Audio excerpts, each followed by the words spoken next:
Olá pessoal, sou o Dr. Daniel Ávalos e no vídeo de hoje a gente vai falar um pouquinho sobre as causas e soluções para o quadro de calvície.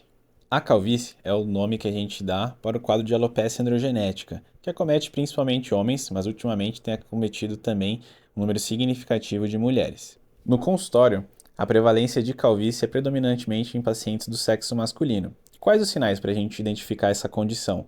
Principalmente o aumento das entradas e também da região de coroa, que acaba diminuindo bastante a densidade. Muitos pacientes homens no consultório têm a preocupação se vão ficar carecas, se vão ficar calvos ou não, principalmente por pensar que ter um pai ou um avô com quadro de calvície ou até mesmo careca pode interferir nessa condição. De fato, o fator genético conta bastante para o predomínio dessa doença, inclusive outros fatores também de algum oriundos, né, de alguma desregulação hormonal, eventualmente pacientes que suplementam testosterona, seja por necessidade da reposição mesmo, ou mais por hipertrofia, ganho de massa muscular, todos esses são pacientes sujeitos a terem uma ação negativa, maléfica da testosterona no couro cabeludo e principalmente no crescimento dos fios. E no caso das mulheres, os fatores genéticos e hormonais também estão diretamente relacionados a essa condição da calvície.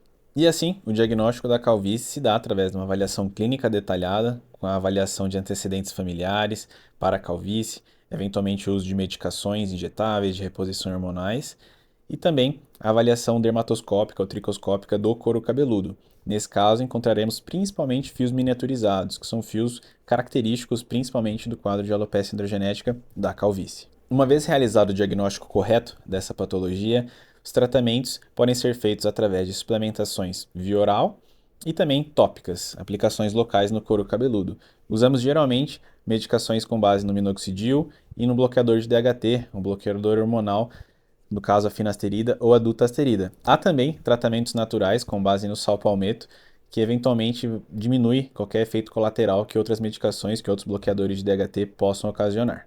Existem muitos rumores acerca dos tratamentos para a calvície, principalmente quanto a esses tratamentos que interferem nessa parte hormonal, como a gente falou.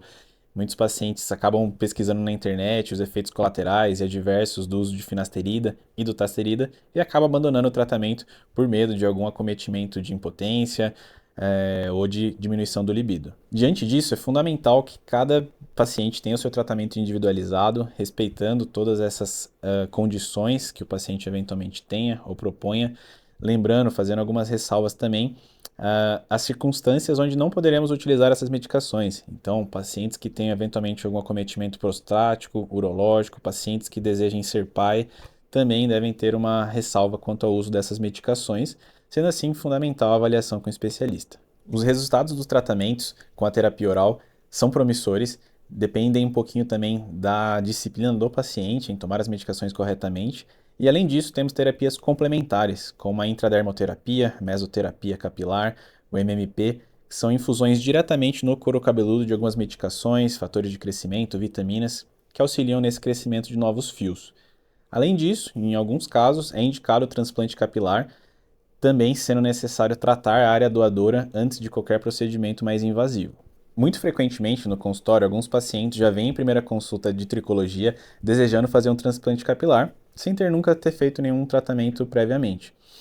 É importante que a gente consiga indicar corretamente esse procedimento, visto que outras terapias orais e locais, tópicas, trazem bons resultados e muitas vezes o transplante não é nem necessário. Varia muito de cada caso, do grau de calvície desse paciente, que tem que ser avaliado por um especialista para a indicação formal de um transplante capilar.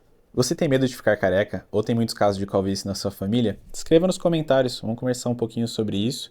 Não esqueça de se inscrever, deixar o like e ativar o sininho para notificações. E em breve vou trazer mais conteúdo sobre esse tema.